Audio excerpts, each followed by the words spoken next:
Bom dia, bom dia, bom dia, my lovers! Tudo bom com vocês? Por aqui tudo jóia? Bem-vindos a mais um vídeo aqui no canal Dani Delanos, mais uma história aqui. Quer mandar sua história, o e-mail está passando aqui na sua telinha. Deixe seu joinha, deixe seu comentário, que é muito importante pra gente. Simbora lá pra história de hoje. Bom dia, Dani, Beto, Alices e Romeus. Ah, ela já falou aqui, Dani, a história que eu mais gostei no seu canal foi o médico e o pistoleiro. Gente, essa história deveria virar filme, vocês não acham? A Netflix tá perdendo. A Netflix está perdendo essa história. Aliás, a Netflix deveria fazer uma série com as nossas histórias. Já pensou a gente pegar aquelas histórias mais babadeiras do canal e virar uma série? O Amazon Prime, a gente devia ir lá no Instagram da Netflix, do Amazon Prime, falar: gente, vai lá no canal da Dani Delanos, vamos fazer aquelas histórias virar umas séries. Ia ser maravilhoso. Bom, vamos lá. Dani, ouço as histórias do canal todos os dias. Te conheci através do Facebook e te acompanho há muitos anos. Quero lhe dizer que você é uma amiga que ajuda muitas Alices e Romeus através do seu trabalho. Já fiz várias playlists, assisti todas. Agora estou assistindo do Mundo Gringo, que são mais de 1.500 vídeos. Você é uma mulher guerreira, esforçada e desejo tudo de melhor na sua vida. Beto, vou ficar muito agradecida se você escolher minha história. Oi, Betão. Deus abençoe sua família também. Todos os nomes já foram trocados. E ela falou que ela é de Natal, Rio Grande do Norte. Bom, então vamos lá. Me chamo Alice, tenho 31 anos, sou cristã e moro atualmente em Santa Catarina. Tenho um filho de 11 anos, que é o amor da minha vida. Hoje ele é minha prioridade. Sou fruto de uma relação extraconjugal do meu pai, minha mãe teve do meu pai e minha mãe teve minha irmã com 30 anos e eu com 33. Sou do Mato Grosso do Sul. Nasci numa cidade pequena. Ficamos morando na cidade de Natal até eu completar 3 anos e minha irmã 6. Daí fomos morar na capital, Campo Grande. Minha mãe era babá de um casal de crianças e eu cresci com eles. Minha mãe cuidou dessas crianças, eles tinham menos de 1 ano e eu tinha 3. Tanto que o nome do meu verdadeiro... Ai, desculpa, gente. O nome verdadeiro do meu filho coloquei por causa de uma das crianças que a mãe dela tomava conta. A minha infância foi comum. Eu brincava de bets, esconde-esconde, passa-anel, andava de patins. Também brincava de guerra de mamona. Mamona é um tempero culinário que eu não sei se você conhece, mas é o coloral. Conheço coloral. Quando tinha por volta de 10 anos, eu tinha uma amiga chamada Paloma, que depois que comecei a estudar na mesma escola que ela, a gente passava a tarde brincando. A gente adorava subir no pé de manga para fugir da irmã mais nova de Paloma, que era insuportável. Ela não deixava a gente brincar sossegada.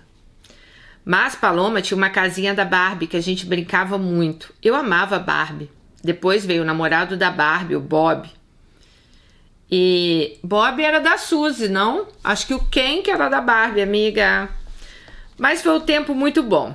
Tenho contato com ela até hoje no WhatsApp. Minha mãe alugava uma casa enorme com 4 quartos, sala, cozinha. Tinha até uma meia água atrás. Então lá em casa sempre tinha minhas primas, tias com filhos, até uma amiga morando com a gente. Ficamos nessa casa por muitos anos. E com a cabeça que eu tenho hoje, era mais fácil a minha mãe alugar uma casa menor e morar só nós 3. Mas a gente nunca morou só nós. A casa estava sempre cheia. Minhas primas vinham da minha cidade natal para trabalhar e passavam a morar com a gente. E morava também com nós uma tia, que eu tenho muito carinho por ela. Tia Nega. Ela tinha 2 piá. Piá é filho, né? Alex e Júnior. O marido da minha tia, ele estava preso. E ela não trabalhava fora, mas cuidava do serviço da casa e mandava a gente para a escola. Tipo, era uma mãe pra gente. Os serviços básicos, eu e minha irmã, nós fazíamos, né? Tia Nega fazia serviço da minha irmã, que era lavar roupa. Minha irmã odiava... lavar louça. Minha irmã odiava lavar louça. Tanto que ela escondia as panelas para não lavar. No final de semana, minha mãe e tia Nega faziam faxina na casa. Minha mãe ficava pé da vida quando encontrava aquelas panelas. Eu vivia brincando com meus primos, mas minha obrigação era guardar a louça. Por sorte, não tinha panela para guardar. Eu arrumava a cama também e cada um tinha suas tarefas. Minha mãe nunca foi de bater na gente, só que ela tinha uma preferência nítida pela minha irmã, que eu vou chamar de Tati. Tati era queridinha da minha mãe. Tia Nega também passava bastante pano para Tati, tanto que fazia o serviço dela. Tati era o tipo de menina que na frente da minha mãe era uma santa, mas pensa numa menina ligeira.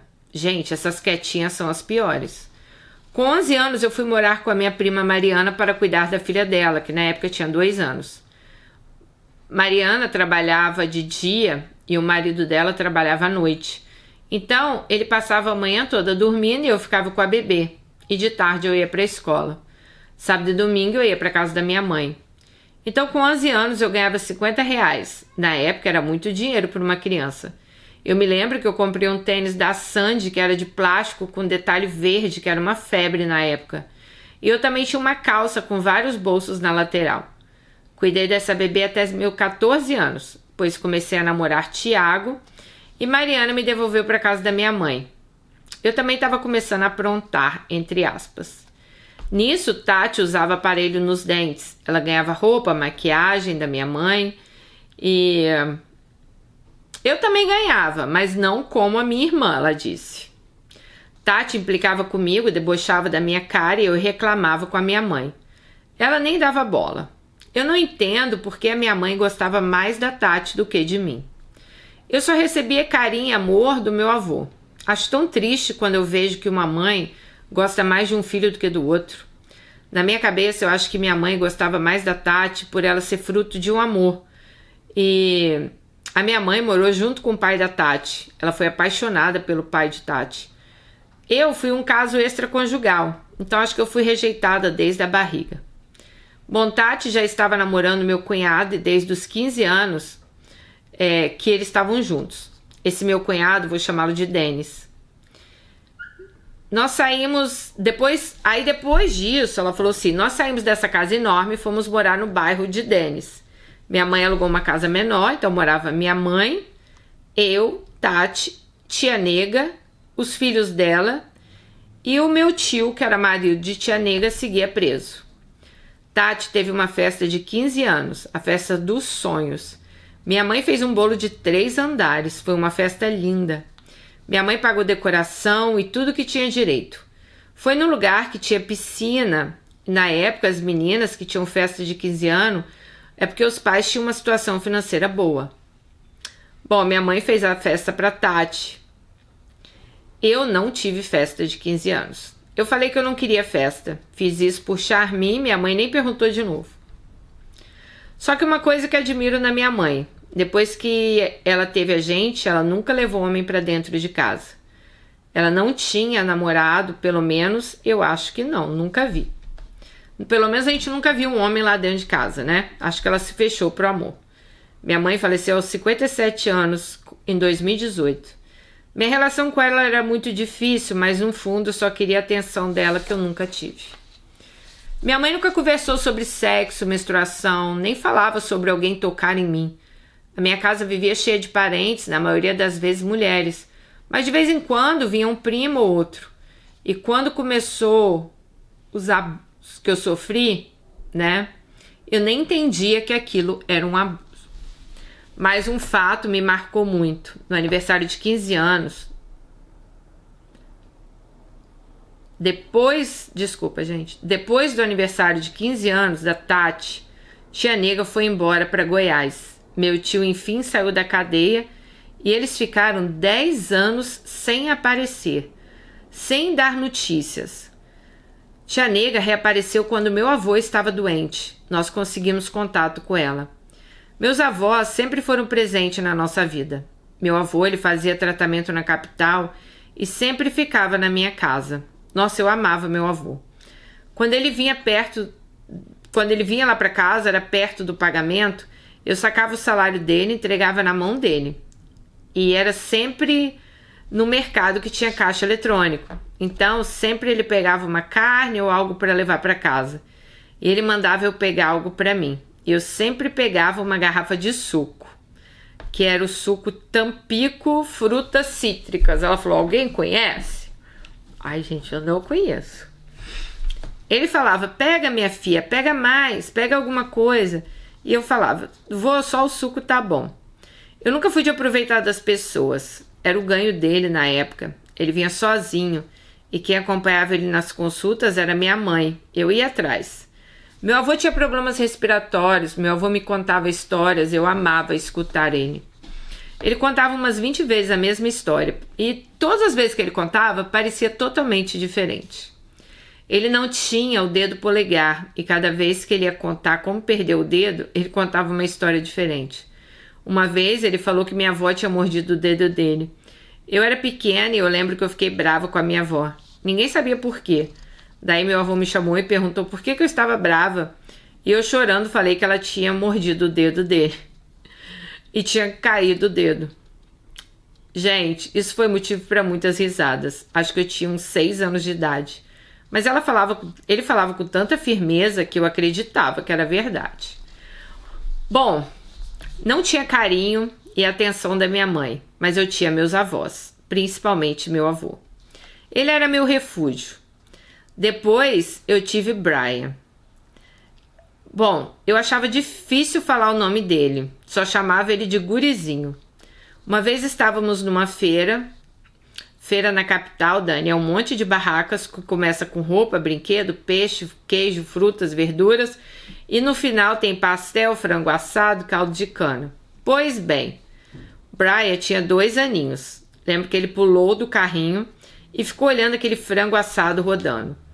Daí peguei ele, coloquei no carrinho, estávamos indo embora no meio do caminho. Aí minha avó estava lá atrás. Gente, meu avô mandou minha avó comprar o frango pro Brian. Ele falou, tadinho, não, compra o frango que ele vai ficar doente, ele vai ficar aguado, ficar vendo o frango aí. E eu lembro que botaram uma coxa do frango na mão dele. Meu avô faleceu em 2016, foi minha primeira perca da vida. Ele era bem velhinho, mas era um homem que eu mais admirava e amava. Ele tinha 87 anos. Quando eu tinha por volta de 7 anos, eu queria muito conviver com meu pai. Eu queria conviver com meus avós, eles moravam na mesma cidade, sempre passava férias com eles. Quando completei 12 anos, eu podia viajar sozinha desde que minha mãe autorizasse. Então, pela primeira vez eu viajei. Fui ver meu pai no hospital. Ele era taxista e sofreu um acidente grave. Ficou entre a vida e a morte. Eu não podia entrar para vê-lo, mas ele teve um sonho, uma visão, não sei, que eu estava na beira do leito fazendo carinho na cabeça dele. E eu chorava e meu cabelo encostava nele. Eu sempre tive o cabelo comprido, baixo da cintura. E eu me lembro que demorou muito para ele sair do hospital. Mas, como eu não era filha legítima, só depois que ele se recuperou que eu pude vê-lo. Depois desse acidente, eu queria que ele me registrasse, pois minha mãe nunca foi atrás da pensão. Muito menos me registrou. Assim, com o nome dele, né? Desde quando eu me entendo por gente, eu sempre quis ter o sobrenome do meu pai. Aí eu comecei a conviver com ele. Ele começou a me apresentar para a família, meus avós, tios, primos.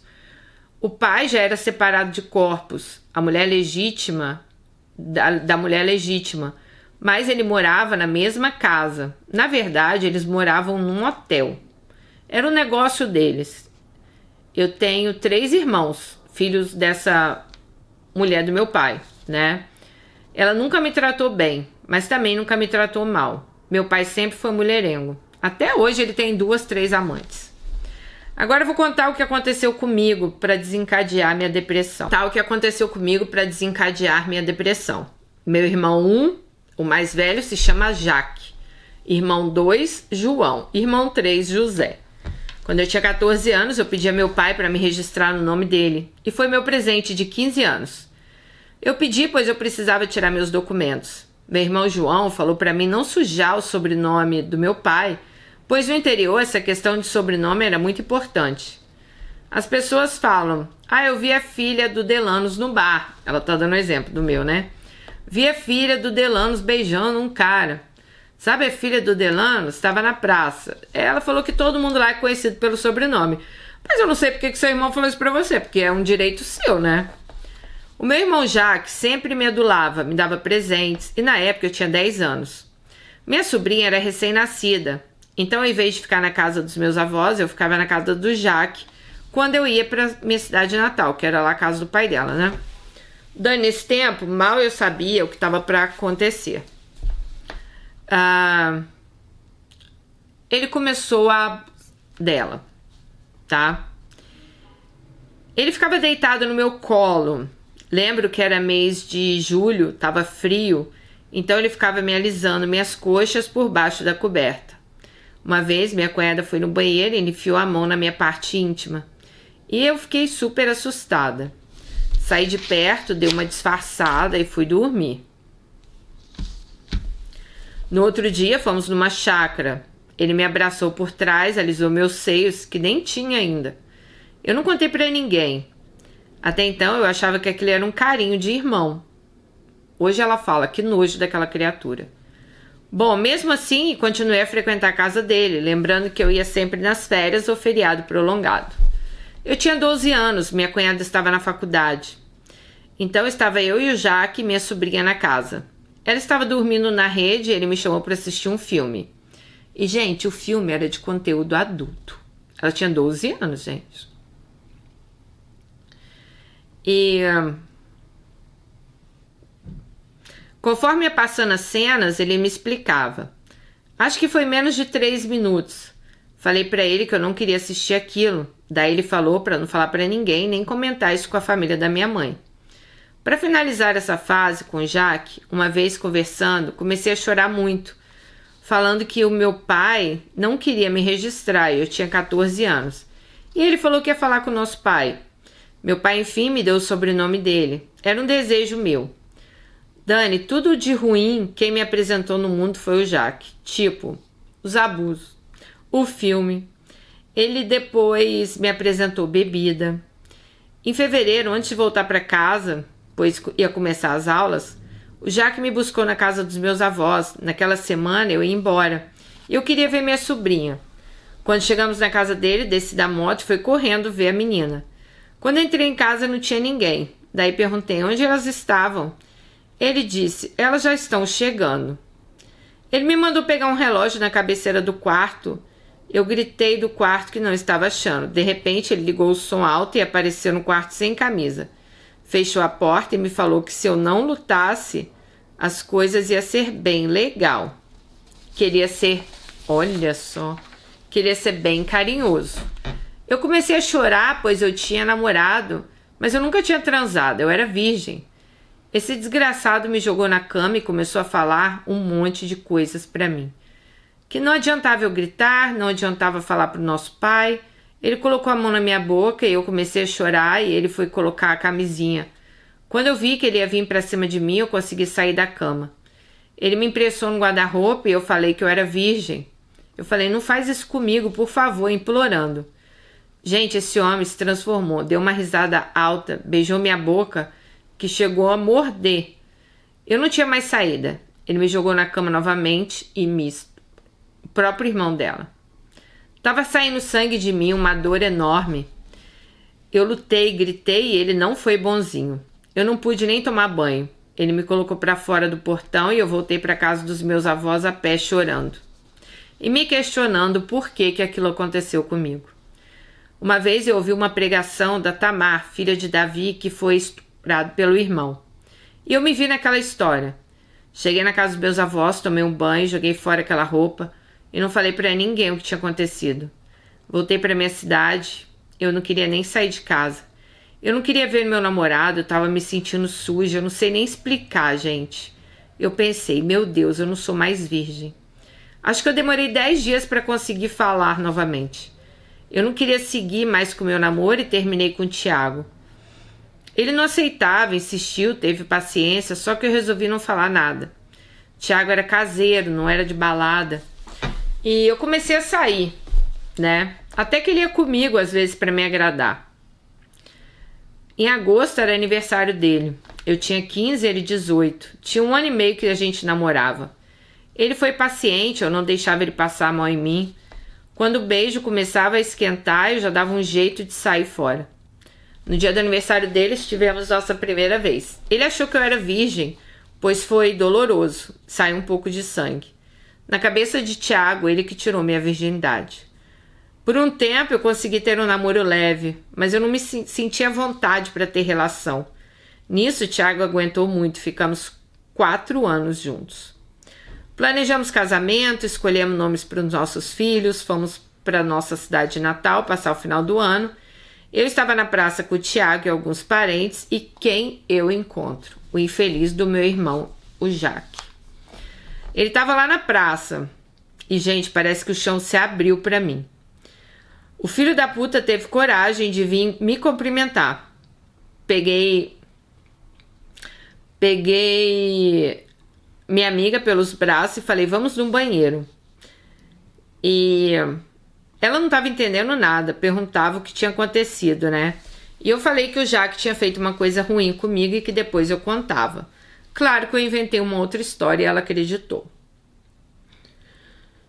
Por sorte, Tiago não percebeu. Depois do ano novo, voltamos para a capital. Eu não aguentava mais guardar esse segredo. Nisso, eu estava prendendo o Tiago num relacionamento que ele me amava, mas eu não conseguia ser recíproca, né? Falei para o Tiago, depois de alguns dias, que eu queria terminar. Ele questionou do porquê. Depois que voltamos para nossa cidade natal, eu estava estranha. E ele queria saber por que eu queria terminar. Tiago foi um namorado tão carinhoso, paciente. Quando não queria ter relação, me respeitava. Ele era mais alto que eu, tinha os olhos verdes, branquinho. Mas deixei esse homem para outra. Aí eu comecei a sair, beber e me afundei na bebida. Bom, meu irmão 2, João, me jogou na cara que eu estava sujando o nome do meu pai. Tudo que meu pai era contra eu comecei a fazer. Beber, fumar cigarro, tatuagem. Só não me envolvi com drogas. Comecei a sair com amigas. Só que eu só beijava na boca. Naquela época não existia muito essa coisa de sexo, era só pegação mesmo. Nesse meio tempo eu tentei então meu primeiro suicídio. Quase fui atropelada. E eu chorava muito, eu estava bêbada e a mulher não chegou a bater em mim, pois eu me enfiei... Porque eu tinha me enfiado na frente do carro dela. Por sorte, ela estava em baixa velocidade. Só tive alguns arranhões. Fui no posto de saúde, de lá me mandaram para o CAPS. Fiquei 12 dias internada. A minha mãe não entendia o porquê que eu estava daquele jeito, pois eu não tinha uma relação boa com ela. Eu tinha virado a porra louca da família, a famosa ovelha negra. Minha mãe me prendeu tanto minha irmã que com 18 anos ela teve o primeiro filho. Ela namorava meu cunhado desde os 15 anos. Eles nunca saíam para shows, barzinhos, não faziam nada de casal e minha irmã engravidou para ter a liberdade dela. O que minha irmã era proibida de fazer, eu fazia. Mas eu era solta, fazia o que eu queria. Minha mãe perdeu o controle sobre mim. Eu estava rebelde. Eu não respeitava as ordens da minha mãe. O primeiro show que eu fui, do Bruno e Marrone. Eu festava, bebia, curtia, mas também tomava remédio controlado desde a minha primeira internação. Então vocês imaginam, né? Bebida com tarja preta. Eu tive uma briga muito feia com a minha mãe e eu fui morar com meus avós, quando eu tinha 19 anos. Fui para lá no mês de julho. Setembro é aniversário dessa cidade e lá conheci o pai do meu filho. Eu já tinha visto ele, sei que era tempo de política, estava tendo show. Depois reuni uma galera e fomos para casa do genitor. Ele era um homem 20 anos mais velho que eu, mas não aparentava ter a idade que tinha. Na época ele tinha 40, mas parecia ter 30. Enfim, dormi com ele e, pasmem, usamos camisinha, mas engravidei. Descobri minha gravidez rápido. Fiz o teste de farmácia e de sangue e falei com ele. Gente, esse homem me infernizou. Quando conversávamos, ele dava para ela remédio para ela tirar o bebê. Falava assim, ó, um você toma, um você injeta na vagina, né? Gente, ele fazia uma pressão psicológica tão grande para eu tirar o bebê que eu fiz um BO. Falei que ele estava me ameaçando. Passei a gravidez toda preocupada com essa situação. Com 8 meses, eu voltei para casa da minha mãe. Na gestação, fiquei trancada em casa, não fiz nem pré-natal. Tive que parar com os medicamentos da depressão. Por muita insistência da agente de saúde, tomei uns meses de sulfato ferroso e vitamina para grávida. Mas ela levava na casa dos meus avós. Eu fiz um ultrassom que deu provável menino. Eu tinha pânico de sair na rua e encontrar o genitor do meu filho. E ele fazer algo para mim. Então fui morar na capital, morar com a minha mãe. Ela me recebeu bem, apesar da rejeição e falta de amor de antes, né? Mas a minha mãe acho que ficou apaixonada pelo meu filho. Então meu filho nasceu, Brian. Ele foi muito amado pela minha mãe. Ele foi o segundo neto. E minha mãe foi uma avó bem coruja. Meus avós então, quando eu tive Brian, minha avó ficou 2 meses cuidando. Ela não deixava nem lavar o cabelo dele. Eu não sei como eu consegui aguentar. Ela ficou 45 dias de resguardo, ela falou. E ela ficou quietinha em casa. Ela falou, não sei nem como eu consegui. Bom, eu continuei morando com a minha mãe, mas quando o Brian tinha 6 meses, começaram as brigas com a minha mãe novamente. Com 9 meses, eu coloquei ele numa creche, né? A madrinha da minha prima Marina pagava metade e eu o restante. E eu consegui um emprego. Quando eu tive Brian, Tiago me visitava. Falou que o bebê era para ser nosso. Esse homem pegou meu Brian no colo, levantou e falou, se sua mãe quiser, eu posso ser o pai dele. E eu vi uma lágrima escorrendo nos olhos dele. Brian era o nome que a gente já tinha escolhido para o nosso filho. Lembra que eles escolhiam o nome e tudo? Seria Brian e Lavínia. Então, aquele era o Brian. Dani, eu não sei te dizer, eu amava o Tiago, mas ao mesmo tempo eu me sentia culpada, suja, por causa do que tinha acontecido com o Jack lá. Tiago, quando a gente namorava, nós fizemos uma tatuagem juntos. Quem nunca, né? Eu nunca, amiga. Eu tenho a inicial do nome dele. Acredita que ele escreveu Alice no pescoço? Mas quando coloca a camisa, não aparece. Depois que ele tentou voltar comigo, ele me questionava por que eu não queria voltar. Me prometeu o mundo e eu, burra, não quis. Resolvi me fechar pro amor. Eu não me sentia digna de nenhum homem. Então, ele voltou com a namorada e ela engravidou de uma menina e, pasmem, a filha de Tiago se chama Alice, meu nome. Eu não sei o que ele fez ou falou para essa namorada, mas ele colocou meu nome na criança. Depois que Tiago voltou com a namorada e ela engravidou, né? Ela ficou ali sozinha. Ela já estava sozinha, né? Na época, Dani, meu negócio era só pegação e beijo na boca. Conheci então meu segundo namorado. Brian tinha quase 2 anos. Ele gostava muito do Brian. Ele também tinha uma filha e nós nos dávamos muito bem. Era um namoro leve, sem ciúmes, só que Léo não queria casar. Não podia nem falar no assunto que o clima ficava ruim. Esse era o único assunto que era motivo de brigas entre nós. Mas eu evitava falar disso. Eu gostava muito dele, tanto quando mais precisei, ele esteve do meu lado.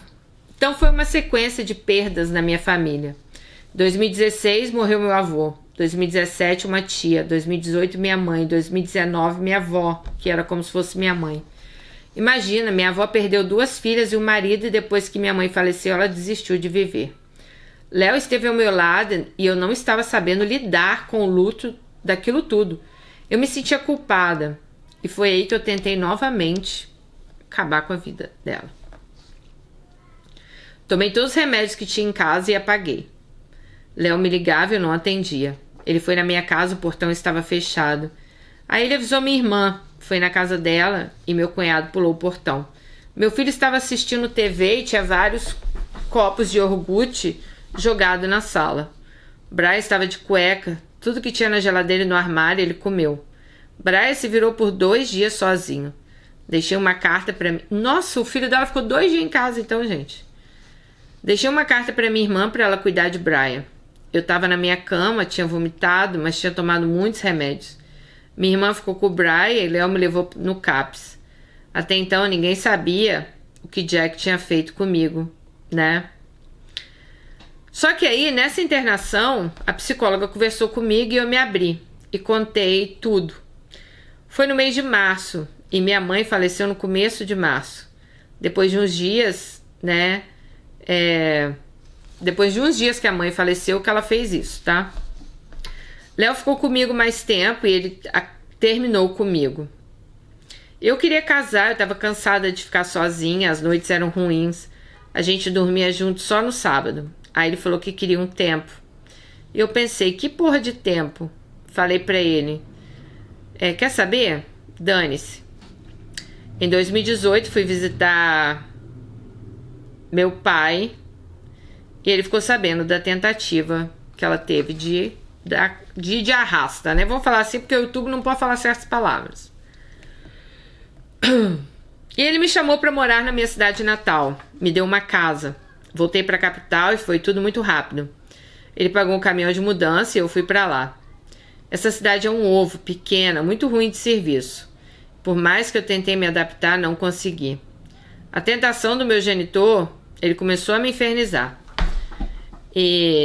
Do genitor, desculpa. Do pai do Brian, né?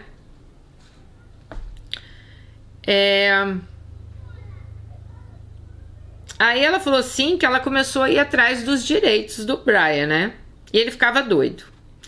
Gente, esse perturbado, ele tinha condições financeiras boas. O finado pai dele tinha deixado ele bem, a mãe dele também. Só que ele não sabia administrar nada. Com toda essa incomodação, eu não aguentava mais. Eu ia no barzinho, ele aparecia, sabe? Na praça eu ia brincar com as crianças, ele aparecia, ele brotava lá. E era coincidência, acho, né? Diz ele que era coincidência, que ele aparecia de coincidência. Mas ela falou assim, quero deixar aqui nesse relato, ensine aos filhos de vocês ensina aos filhos de vocês que ninguém pode mexer no corpo deles. Principalmente não deixar criança ficar dormindo na casa dos outros. Uma coisa que eu não comentei aqui, eu denunciei o Jack. Eu falei que ele abusava da minha sobrinha. Jack, meu irmão mais velho, era para cuidar de mim, para me proteger. Porém, ele fez um estrago na minha vida. Ele deixou uma marca que marcou a minha vida para sempre. Tipo, muitos problemas que ela teve na vida dela foi por causa que ela sofreu do próprio irmão, entendeu? Dani, eu perdoei. Ele faleceu em 2021. Ele teve uma bactéria no estômago. Ele ficou carne e osso. Eu perdoei, mas nunca esqueci, né? É um sentimento que ficou adormecido. Mas de vez em quando o inimigo vai lá e dá uma cutucada. José e João hoje são engenheiros. Minha irmã Tati hoje tem 3 filhos. Ela tá num casamento falido. É cheio de brigas. O marido dela, o Denis, bate muito nela. Ele bebe muito, traição de ambos os lados. Mas eu acho que eles se acostumaram com essa vida. Tiago hoje está casado e tem seu próprio negócio. E o Léo namora uma mulher, deve ter uns 5 anos.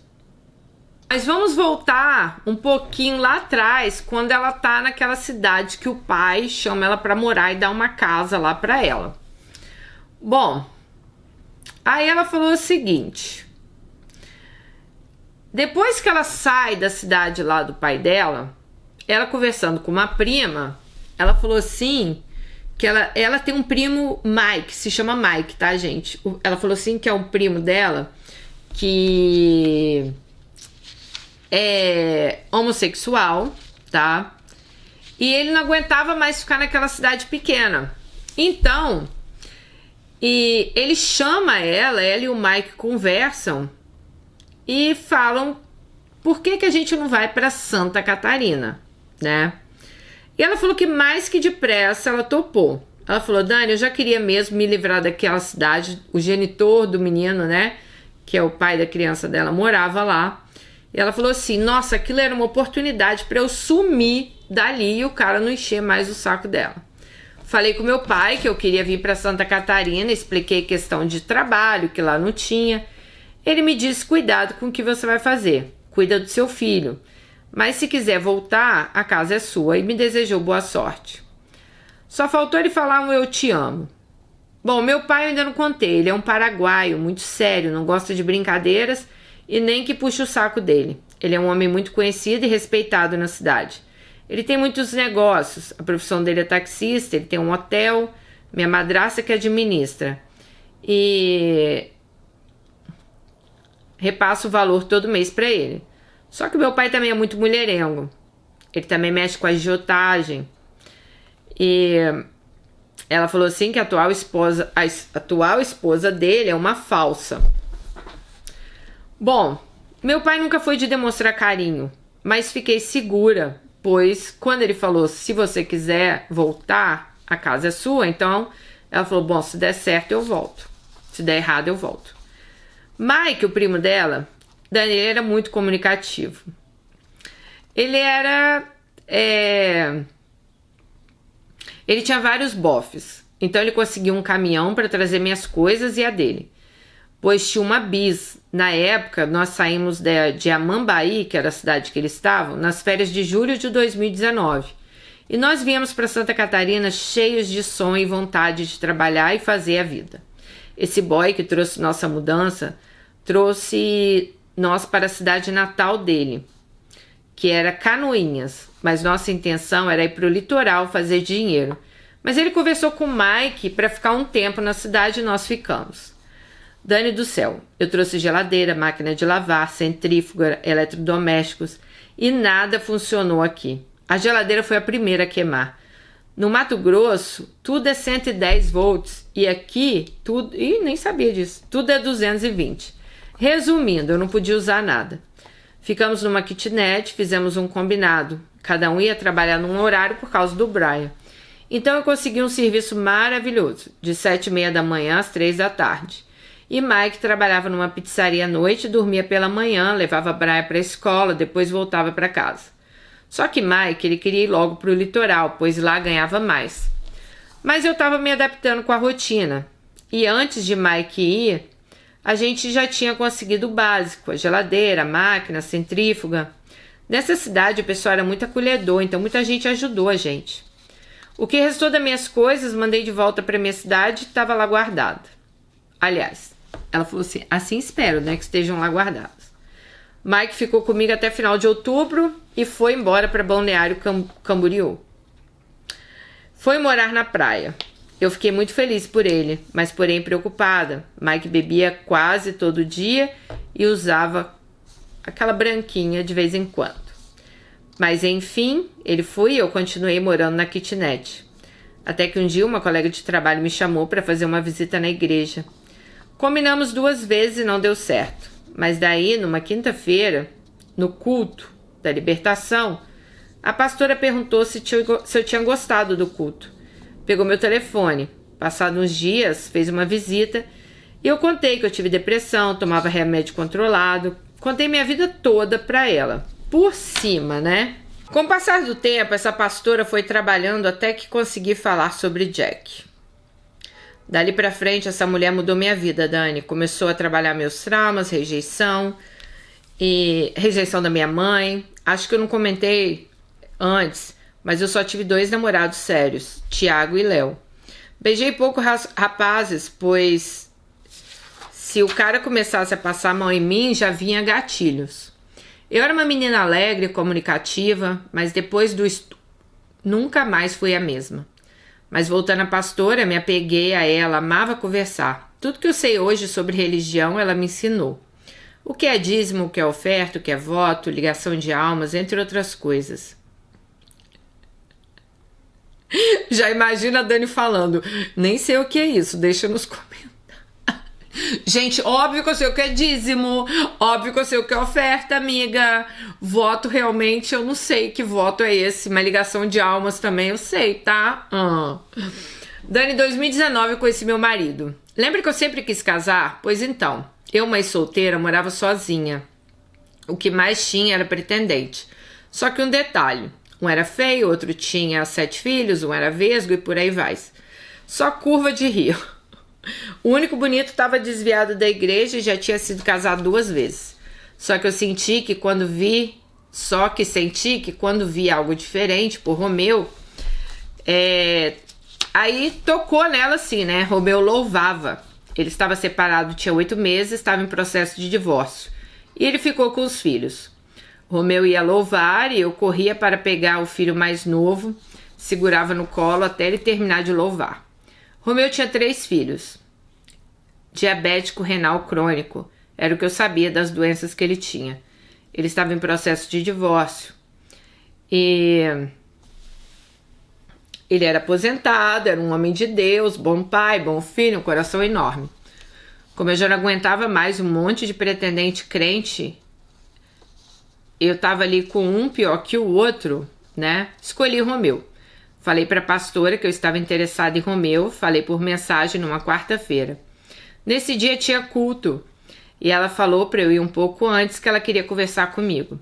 Nisso, eu e Romeu já estávamos em oração e conversando pelo WhatsApp. Então eu já estava falando com ele.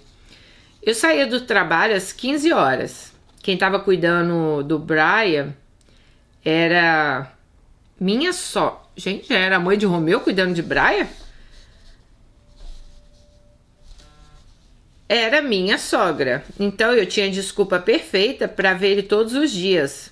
Bom, não sei se ela já era sogra da nossa Alice, mas de repente a mãe de Romeu que cuidava do menino dela, né? Então era uma desculpa pra gente ir pra praça tomar chimarrão, as crianças ficavam brincando no parquinho. O romance estava no ar. Então ela ainda não estava com cara, era coincidência da mãe dele cuidar da criança dela, né? Bom, o romance estava ali no ar, né? Ela falou assim que nesse dia aí, que ela falou com a pastora do escritório, né? Ele já tinha falado para a pastora que estava interessado nela. E marcaram de no outro dia, eu e Romeu íamos na casa dela. Dani do céu, eu não sabia que os crentes casavam tão rápido, né? Ela diz, acho isso uma coisa errada no meu ponto de vista. Segundo a igreja, como Romeu já tinha sido casado e eu também já tive outros relacionamentos, a gente não podia namorar por muito tempo. Questão de meses a gente tinha que casar. Senão eles iam acabar pecando, transando, né? Então fomos na casa da pastora e ela perguntou se a gente já tinha falado em namoro, se já estávamos namorando. Romeu disse que a gente não, mas que ele queria casar comigo. E eu fiquei assim, oi, como assim? Eu tava querendo namorar Romeu e ele já tava querendo casar comigo, né? E Romeu disse, quero casar com a Alice. Mas a gente, Dani, só tinha conversado nos cultos. Mas depois que a minha sogra começou a cuidar do meu filho, eu me aproximei mais de Romeu. Gente, não é... Deixa eu só explicar aqui, que talvez vocês vão falar como... Essa época, a mulher não era sogra dela ainda. Era a mãe de Romeu que cuidava do filho dela, tá? Ela tá falando minha sogra porque eles devem ter se casado, né? Bom, gente, então a minha sogra começou a cuidar do meu filho e nós se aproximamos mais. Era paixão de ambos os lados. Aí a pastora e Romeu começaram a conversar sobre datas, flores e igreja. E eu ficava boiando nessa conversa deles. Eles estavam falando como se eu nem estivesse ali. Daí a pastora pegou a agenda e nisso, gente, era dia 20 de outubro de 2019, o dia da conversa. E ela falou o seguinte, vocês vão fazer 7 dias de campanha na igreja. Romeu sabe como faz. Daí vocês têm que assumir um compromisso e vocês voltam e me digam o que decidiram. Eu era recém-convertida, não entendia nada daquilo, mas fizemos essa campanha. E no dia 28 falamos com a pastora. Ela pegou a agenda novamente, simplesmente decidiu não perguntar nada pra mim. E eu quieta. Gente, eu tô rindo de nervoso. Ela marcou a data, 28/10. E disse, vocês têm 3 meses para se conhecerem. Em fevereiro eu faço uma união estável para você morar com Romeu. E finalizar o divórcio. E você, Alice, pedir seus documentos. Eu estava apaixonada por Romeu, a gente conversava bastante, orava junto. Romeu se separou, mas os filhos ficaram com ele, tanto que a abençoada da mãe das crianças passou a guarda para Romeu e foi viver a vida dela. Essa mulher virou a cabeça, foi para prostituição, drogas, arrumava marido como trocava de roupa. Enquanto eu e Romeu namorávamos, ela nunca incomodou. Mas então, fevereiro estava longe, né? Eu já não conseguia ficar longe de Romeu e ele também não. Então passamos o Natal e a virada do ano na igreja. Eu, carente, ansiosa, conversei com Romeu. E o que fizemos é que na primeira semana de janeiro fomos morar juntos. A pastora falou: Alice, por que você não esperou fazer o contrato de união estável? Vocês tinham que ter a bênção do pastor. Vocês vão ficar em disciplina, desobediência, por terem ido morar juntos sem a bênção de Deus. Então a gente ficava no banco e não participava da Santa Ceia. E nem dos trabalhos da igreja. Gente, eu ri, mas com respeito, porque parece assim, vai pro cantinho do pensamento, sabe? Romeu louvava. Eu acho essa tal de disciplina uma coisa fora da casinha. Pois então eu tinha me mudado para a casa do Romeu. Eu não estava decidindo nada na nossa vida. Romeu e a pastora conversavam e eu ficava boiando. Fui viver minha vida de casada achando que seria um mar de rosas. Eu não tinha noção, Dani, eu não tinha noção aonde eu tinha me enfiado. Dani Delanos, ela disse. Lembra que eu falei acima que eu sabia que ele era doente renal crônico e diabético? Só isso, né? Mas eu não sabia que Romeu tinha 6 doenças crônicas. Ele tinha diabetes, pressão alta, anemia crônica, tireoides, renal crônico, colesterol, calcificação nos ossos. Ele dormia conectado numa máquina para fazer hemodiálise. O SUS fornece a máquina e os medicamentos. Uma vez, Brian falou: mãe, sabia que o Romeu é um robô? Para ele sobreviver, ele tem um negócio na barriga que conecta na máquina? Eu pensei, esse menino tá vendo muito desenho. Não dei bola. No nosso namoro não tinha muitos abraços, beijos, era só selinho. Mesmo Romeu era um crente de berço, então ele foi criado na igreja, me respeitava muito, não tinha mão boba, não tinha brincadeirinha. Então ela nunca encostou nele, né? Em 2020 explodiu a pandemia. Eu trabalhava ainda no mercado, aí começaram as restrições, peguei Covid quando voltei a trabalhar. Me mandaram embora e por um lado foi bom, pois eu pude ficar mais perto de Romeu e das crianças. Quando fui morar com Romeu, os filhos dele, a menina tinha 7 anos, vou chamá-la de Rebeca. O piá do meio tinha 5, vou chamá-lo de Daniel, e o mais novo, 1 ano e 4 meses, Natan. Sim, gente, a mãe deixou todo mundo lá. Natan, na época, era um bebê, tinha 8 meses quando a mãe foi embora. Brian, que é meu filho, tinha 6, então eles tinham 4 crianças dentro de casa. Então eu estava em outro estado, outra cultura. Até palavras para mim simples era novidade. No sul, em Mato Grosso do Sul, falamos salsicha. Aqui é vina. Lâmpada aqui é foco. Quebra-mola aqui é lombada. Eram muitas novidades. Eu e o Brian... Então tava eu e o Brian, de repente Deus me deu um marido e 3 filhos, né? Dani, uma coisa eu aprendi nesse relacionamento: não se apegar em pastores e nem se apegar a filho dos outros. Meu sonho era casar, ser mãe novamente. Eu tinha um filho para criar, né? Brian não tinha convívio com o genitor e eu só queria ter uma família. Então eu tive 1 ano de casamento, porque... Então eu tive 1 ano de casamento, porque os próximos 4 anos foram idas e vindas de hospital. Eu e meu esposo viajávamos muito. Ele tinha consulta mensal na ProRim. Ele estava na fila do transplante duplo, rim e pâncreas. Ele foi chamado 6 vezes e não foi escolhido. Nisso a minha sogra ficava com as crianças. Então vamos lá. 2021. Não, vamos lá. Dia 17/12/2020 nos casamos no civil. Foi uma cerimônia simples, mas foi perfeita. Na verdade, foi até mais do que eu imaginava. Casamos no cartório e depois teve um jantar para a família e os pastores. Eu estava animada. Romeu foi o melhor marido, o melhor amigo, o melhor conselheiro. Às vezes eu estava triste, ele me abraçava, falava: chora, coloca para fora, né? Eu já tinha sofrido muito, né? Então o Romeu ajudava muito ela, tá?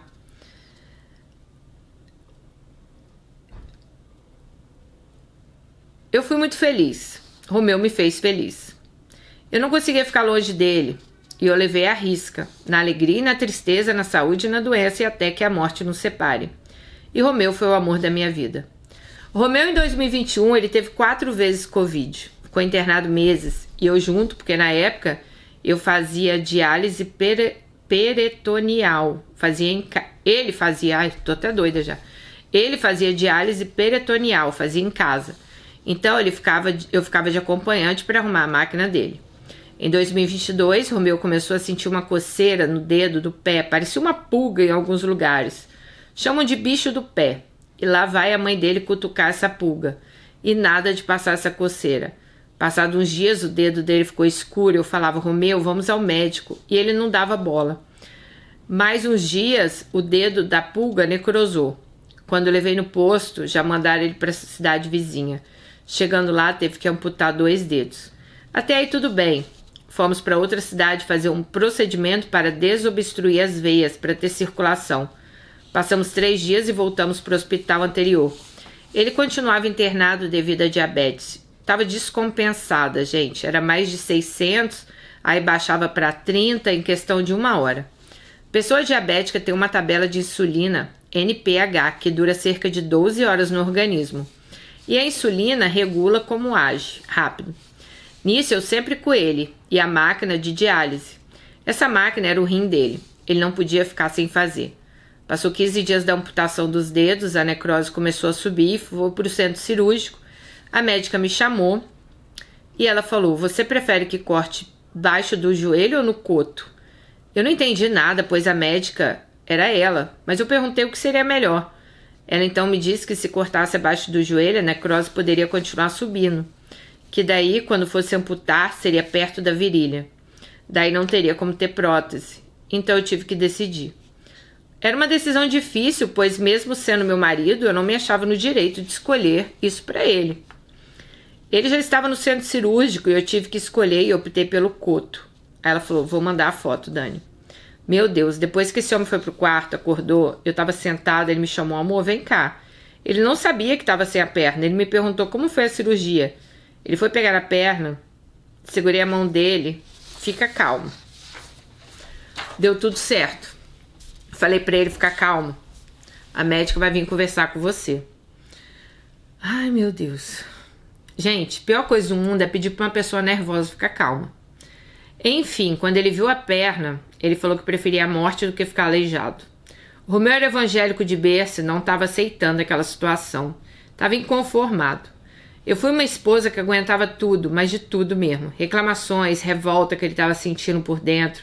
Ele me mandava embora, falava para dar entrada no divórcio. Meu Deus, era um furdunço.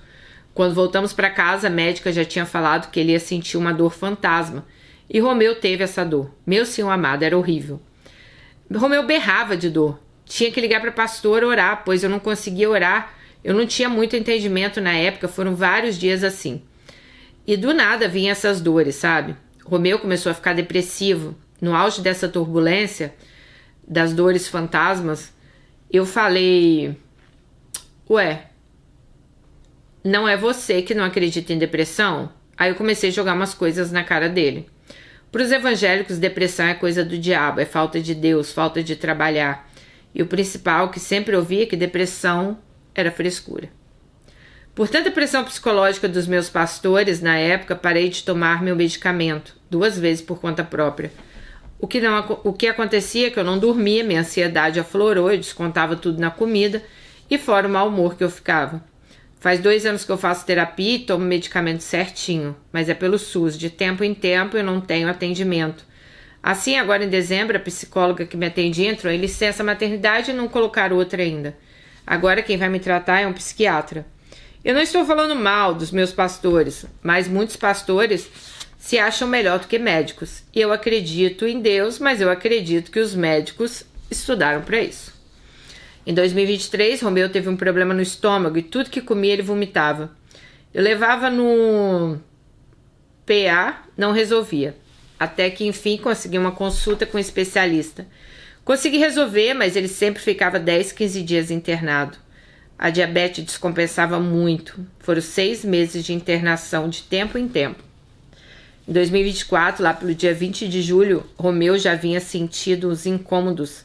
A máquina de diálise não estava drenando. Um fazia um tanto de ciclo, eram 6 ciclos. E ele ficava conectado 9 horas e meia, gente, toda noite. Meu Deus, quanto sofrimento! Aí começou a dar problema. Fomos na ProRim, na cidade que era feito atendimento mensal. Enfim, mandaram ele para a cidade próxima, que é referência no rim. Ele ficou 12 dias nessa cidade, tentando salvar o catéter da barriga. Nisso, o Romeu estava cada dia mais inchado, com falta de ar, até que por muita insistência minha foi transferido para uma cidade maior. Vou chamar essa cidade de Y, que ele ficou 75 dias. E olha, pensa em dias longos. Romeu retirou o catéter da barriga e colocaram um na virilha. Ele ficou praticamente 13 dias sem diálise peritoneal e sem a hemodiálise, que tem uma diferença que expliquei acima. Romeu fez 3 cirurgias na barriga e voltou a fazer hemodiálise, e isso, gente, judiou muito da saúde dele. Ele chegou a pesar 45 quilos, foi para UTI, ficou 23 dias. Ele teve peritonite, pancreatite, um fungo na região do fígado e infecção generalizada. Meu Jesus. Depois ele teve uma melhora e voltou para o quarto, ficou no isolamento. A imunidade dele estava muito baixa. Foi passando sonda para se alimentar. Na verdade, ele já estava desde a UTI, né, com a sonda. Nesses dias, enquanto ele ficou na UTI, eu fui acolhida numa casa de apoio. Lá eu fazia as minhas refeições, tomava banho. Era uma casa voluntária. Eles me levavam ao hospital às 10 da manhã, eu ficava até às 4 da tarde, né? E era assim. Eu chegava nessa casa de apoio morta de cansada, só queria tomar um banho e descansar. Mas a minha cabeça, gente, ficava lá no hospital, eu não conseguia dormir, eu não conseguia me alimentar. Eu não vou lembrar exatamente o dia da alta dele, mas Romeu deu uma boa melhorada. Mas antes da alta, ele foi desenganado pelos médicos 2 vezes.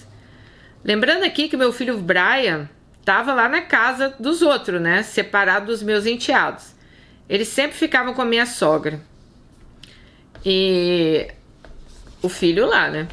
Dani, voltamos para casa depois de 87 dias. Para minha alegria, foram poucos dias em casa. Alegria, entre aspas, ela botou, né? Romeu voltou a fazer hemodiálise 3 vezes na semana, então tinha que ir na cidade. Dia 25 de novembro, Romeu não estava bem. Ele estava inchado. No final de semana, ele se esbaldou. Tomou Coca-Cola, energético, pastel, chips, caldo de cana. Fomos num torneio de laço e Romeu comeu tudo que queria. Eu sempre cuidei da alimentação, dos remédios dele.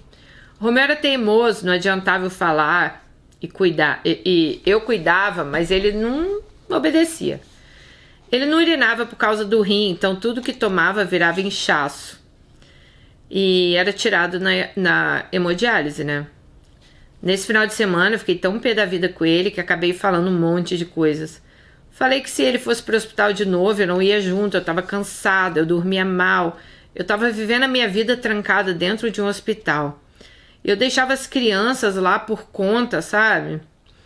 E tipo, ele começou a comer um monte de coisa que ele não podia, né? Mas voltando pro dia 25 de novembro, de madrugada, 2 e pouco da manhã, Romeu me chamou e disse que estava com falta de ar. Não queria ir pro PA. Passou um tempo, fiquei desesperada, coloquei ele no carro e levei. Chegamos lá 3 da manhã. Ele foi pro oxigênio, ficamos na sala de emergência. Ele melhorou um pouco, depois piorava. Ficou nessa até amanhecer. Depois que mudou de plantão, a coisa foi resolvida. A doutora conversou comigo, disse que a pressão dele estava alta. Chegou a 23/60. 23/6, né? Não tinha como encaminhar para o hospital com a pressão daquele jeito. E pasmem, gente, quanto mais dava medicação para baixar, mais aumentava e a diabetes descompensava. Romeu, numa sala separada, chamaram o SAMU. Um pouco antes da ambulância chegar, estabilizou. Quando eles chegaram, a pressão estava 19/8. Passou mais um pouco e eu vi um movimento. A pressão subiu novamente. O médico falou que só levaria ele se fosse entubado. A doutora me explicou que eu tinha que autorizar e eu autorizei, né? Chorei, orei, me recompus, fui em casa, ajeitei as crianças. Nesse dia as crianças não ficaram sozinhas, minha sogra foi para minha casa. E eu fui para essa cidade, pois tinha que abrir a ficha de Romeu. Ele ficou dia 25 e 26 na sala de emergência, até ter uma vaga na UTI para ele. Eu fiquei do lado de fora esperando. E ela falou que a médica do rim falou: Alice, vai para casa, toma um banho, Romeu vai ser bem cuidado. Eu chorando pedi: doutora, cuida dele, por favor, qualquer coisa me liga. Eu estava 2 dias sem dormir. Mas eu não conseguia dormir, gente, acho que eu dormi 3 horas, foi muito. Eu queria estar ali com o Romeu, me importava, sabe, com ele. E às vezes eu dormia até no carro. Eu sabia que Romeu estava nas últimas. Eu orava, clamava a Deus e eu não aguentava ver ele sofrendo. O sofrimento já estava assim demais, sabe? As crianças sofrendo, minha sogra. Eu queria que Deus cessasse aquele sofrimento. Mas Deus é o dono do tempo, Ele sabe de tudo. Dani, eu estou aqui escrevendo em lágrimas essa parte. É uma dor, mas é uma dor grande, sabe? Eu sei que Romeu hoje está melhor. Então Romeu faleceu, né, gente? Ele está melhor que a gente, como diz a Bíblia. Pois onde não há sofrimento nem dor, ele descansou. Acho que não citei aqui, mas eu cuidei de Romeu 8 meses. Ele ficou acamado, eu dava banho, levava pro sofá. Gente, parece que ela apareceu na vida desse homem só para cuidar dele, né? Que coisa!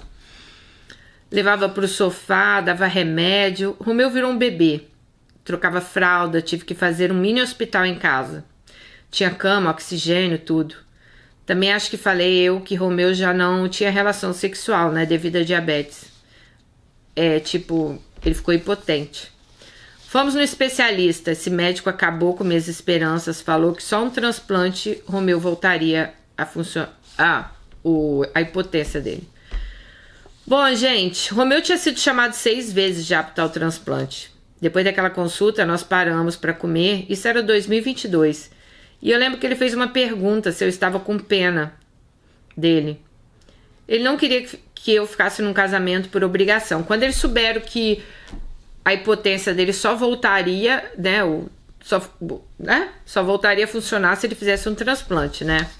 Aí ele falou: eu não quero que você fique comigo por obrigação nem por pena, né? E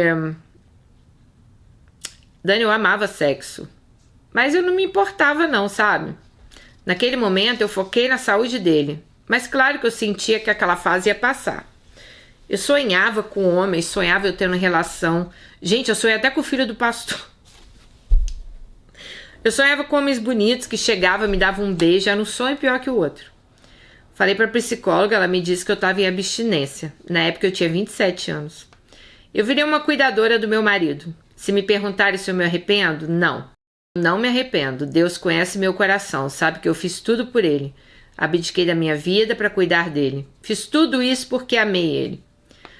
Bom, voltei no outro dia, no horário de visita, e meu mundo caiu. O Romeu estava entubado, uma cena triste, ele já não respondia os comandos.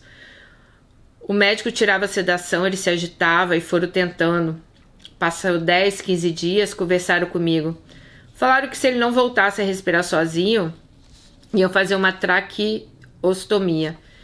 E mais uma vez eu tive que autorizar. Ele teve que fazer, né? O Romeu tava com preguiça de acordar, entre aspas. Tiraram a sedação e ele se agitava e voltava para as drogas. Gente, quando eu vi Romeu com essa tráqueo, eu fiquei em choque. Comecei a chorar. Eu chorava tanto que uma enfermeira me fez sentar para me acalmar. Eu sabia que só um milagre faria ele voltar para casa. E uma mulher, né, que teria que ser mais forte ainda. Dobrei meus joelhos e clamei a Deus. Pedi que cessasse aquele sofrimento dele. E pedi que Deus entrasse numa providência, eu já não aguentava mais. Foram 38 dias na UTI. Eu ia 3, 4 vezes na semana. Foi estressante, extremamente cansativo. Meu emocional, meu físico estava abalado. Eu estava tendo um gasto enorme com gasolina. Cada ida era 40, 50 reais. E olha que o carro era econômico. O Romeu passou o aniversário dele, que é o começo de dezembro, Natal, Ano Novo, tudo no hospital, né? E aí o doutor falou o seguinte, que ele poderia ir para o quarto. E falei que eu ia me organizar com as crianças para no outro dia ir no hospital. E o doutor falou, venha no dia 2 de janeiro, que era uma quinta-feira. Enfim, ajeitei as crianças, fui lá feliz da vida, acho que na verdade com a esperança até de Romeu voltar para casa. Foi que a médica nefrologista veio falar comigo. Eu tenho um carinho enorme por essa médica, pois ela foi uma mulher que não ficou de joguinhos nem enrolação. Ela falou na lata, sabe? Eu gosto assim. Ela explicou que Romeu estava em tratamento paliativo. Eu nem fazia ideia o que era isso.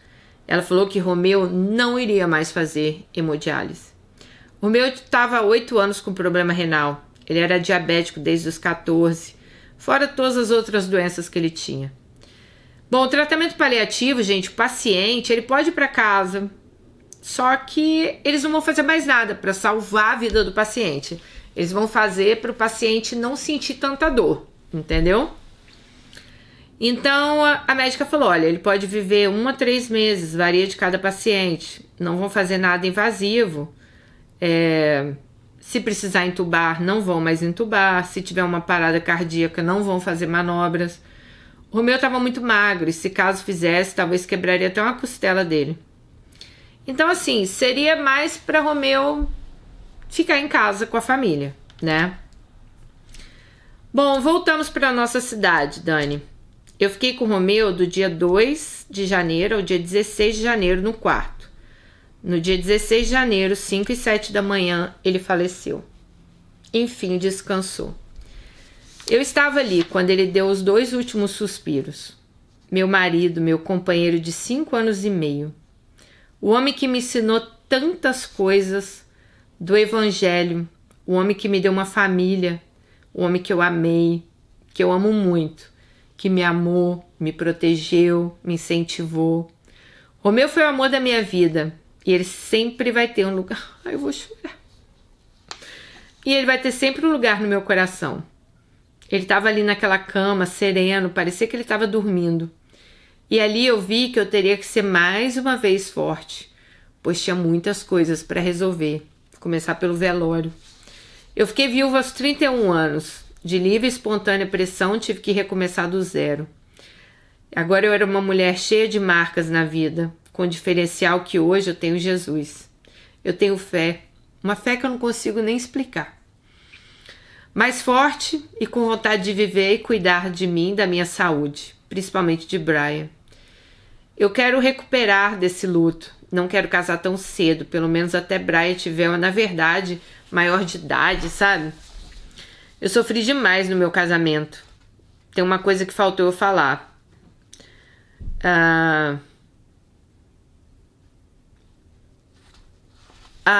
Os filhos de Romeu, a princípio eu ia ficar com ela. Mas até o dia que eu terminei de escrever essa história, as coisas ainda não estavam resolvidas. Talvez eu volte aqui para atualizar o que aconteceu com os meus enteados. Mas eu já digo que além de perder meu esposo, eu não estou mais com as crianças.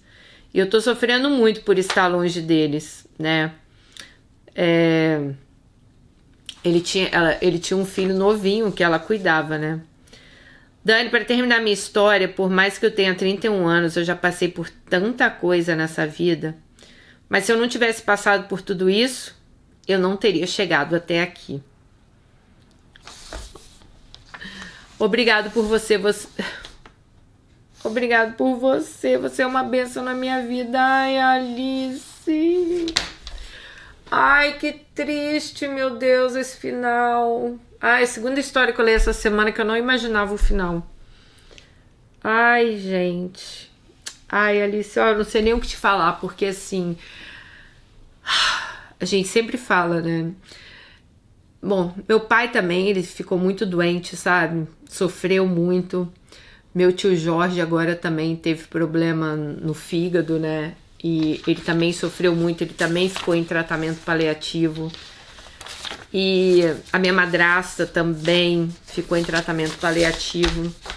E é tão assim, doido, porque aquela pessoa, ela tá ali com você, você sabe que ela tá sofrendo, aí você, assim, não quer que aquela pessoa vá embora, porque você sabe que na hora que ela morrer, ela não vai estar mais ali. Mas ao mesmo tempo, quantas vezes eu me peguei falando, meu Deus, leva minha madrasta, porque ela não merece isso. Minha madrasta morreu com 30 quilos, gente. Ela teve câncer de estômago. E assim, ela foi uma pessoa muito, muito, muito, muito boa na vida de muita gente, sabe? E foi tão difícil ver ela sofrendo, mas foi tão difícil também desapegar, pedir a Deus assim, sabe? Porque o meu pai, ele não chegou a ficar... Meu pai, assim, ele sofreu muito, mas a aparência dele não mudou. Então, como eu era muito jovem ainda, eu acho que pra mim, apesar de eu saber que meu pai sofreu muito, ele não... A gente tinha muita esperança que meu pai ia ficar bom, sabe? Apesar que os médicos já sabiam que não tinha mais o que fazer, a gente tinha muita esperança. A minha mãe, ela morreu muito de repente, então minha mãe nem ficou doente, ela teve um AVC. Então, assim, ela tava num dia bom e no outro morreu. A minha madrasta, gente, ela sofreu muito, muito. Ela não merecia aquilo. E assim, ela ia pro hospital, voltava, ia pro hospital, voltava. E eu lembro quando a minha irmã achou uma carta, né? Porque a minha madrasta, ela não falava nada pra gente. Só que, claro, a gente, né, mesmo eu de longe, a gente via ela definhando, via ela emagrecendo. Aí a minha irmã achou uma carta nas coisas dela, falando que o tratamento dela agora era paliativo, né? Aí minha irmã mandou pra mim e pro meu irmão. Então, assim, a gente sabia que a qualquer hora, né, ia acontecer. A qualquer hora a gente ia perder ela. Mas era tão difícil, sabe, entender que ela ia partir. Então, ao mesmo tempo que você quer que a pessoa parta, porque você tá vendo que a pessoa tá ali sofrendo muito, você não quer. O meu tio Jorge, que é o irmão mais novo da minha mãe, acho que ele fez agora 1 ano que ele faleceu. Ele teve um problema sério no fígado. E o meu tio também estava em tratamento paliativo. E a gente fazia chamadas de vídeo, assim, em grupo, a família, sabe? Eu, meu irmão, a mulher dele, a Alba, os filhos dele, assim, né? Meus tios. E, gente, era tão difícil, porque, assim... O meu tio acho que foi mais difícil ainda, porque o meu tio sempre foi esportista, ele surfava, ele corria, e assim, a aparência dele foi ficando bem ruim, né, porque como ele tinha problema de fígado, ele ficou ficando muito amarelo, o olho dele foi ficando muito amarelo, sabe, e ele era um cara muito... Ele sempre foi muito, como é que se fala? Esqueça as palavras, gente... vaidoso. Então, pra ele, a gente via que era muito difícil aquilo, né? Ele ficou com uma barriga, assim, muito grande, né? Porque quando você tá com problema de fígado, sua barriga incha muito, assim. Não grande, inchada. E eu lembro que nessas... Ó, se meu olho borrou, deixa pra lá. Eu lembro que nessas conversas com meu tio... Ai, meu Deus, quantas vezes ele falou... Ah, eu não queria morrer. Meu tio morreu com 60 anos. Ele falava assim... Ah, gente, eu não queria morrer. Tinha tanta coisa ainda pra fazer. Tanta coisa. Queria aproveitar tanto minha vida ainda. Aí, cara... Quando eu vi meu tio falando aquilo... Eu fiquei pensando assim... Como deve ser difícil...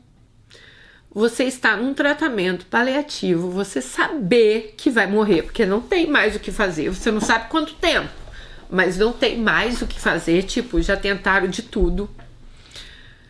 E você tem que entender, cara, que você, tipo assim, é surreal, você tem que entender que você vai morrer, as pessoas à sua volta têm que entender que em breve você vai, tanto que eu acho que meu tio, depois desse dia do hospital, acho que 1 mês depois ele morreu. A mulher dele, cara, ela fez uma coisa muito legal. E 7 de abril é aniversário dele, né? E o 7 de abril, ano passado, acho que ele vai fazer agora, 1 ano que ele morreu. Porque ele ainda teve o aniversário dele. Ele morreu logo depois do aniversário dele. Aí o que ela fez? Né? Eles moravam em Teresópolis. E a família, a gente mora em Vitória. Foi todos os meus tios, assim, meus primos... todo mundo assim da família, né, mais chegado a ele, acho que foi umas 10, 12 pessoas, foram de Vitória para Teresópolis, passaram o aniversário com ele. Ele tava andando, assim, tem vídeo, tem foto. Fizeram um churrasco, ele tava feliz da vida. Só, cara, que ali ele sabia que era a despedida dele. Porque ele mesmo falava: Beto, acho que eu não vou te ver mais. Aí Beto: não, tio, não fala assim. E Beto falou que era tão difícil, porque assim, ele sabia que não tinha mais o que fazer. Ele sabia que não ia. E meu irmão falou ali que na hora que despediu dele, meu irmão falou que foi tão difícil porque sabia que ali era a última vez que eles iam se ver, sabe? Então, assim, eu imagino que você passou com o Romeu, porque ao mesmo tempo que você não aguenta mais, você tá no seu limite ali, você também queria muito que aquela pessoa se curasse. Você não quer que aquela pessoa fique ali doente, sofrendo. Mas você queria muito que essa pessoa se curasse, que ela voltasse, né, a ser aquela pessoa que era antes. Eu imagino pra você o sofrimento que foi você construir uma família com esse homem, né? E de repente, né, acaba tudo. E ainda assim, né, eu não vou nem ficar comentando, né, gente, passar tudo que ela passou, né, sabe, que ela sofreu do irmão, sabe. Olha, amiga, muito difícil assim, tudo que você passou. A gente só deseja que você tenha força, que você fique bem, né. Se te consola, com certeza, Romeu tá no bom lugar, deve estar descansando. Você mesmo falou que ele sempre foi um homem de Deus, sempre foi um homem, né, que acreditou na palavra, sempre foi um homem bom. Então, com certeza, ele tá no bom lugar. E é isso. Continua sendo forte, né? Continua vivendo pelo seu filho, por você. Não faça nenhuma besteira, tá? E é isso, se precisar da gente, nós estamos aqui para você. Se sinta acolhida, abraçada aqui por todas nós. E a gente espera que a vida te dê, assim, o melhor, né? Que você tenha aí o melhor que a vida possa te dar, tá bom? Um beijo. E depois volta aqui, manda um update pra gente como ficaram os seus enteados. Eu fiquei curiosa se eles vão ficar com a sua sogra, se a mãe vai pegar eles de novo, tá bom? Beijo no coração e até o próximo vídeo. Tchau!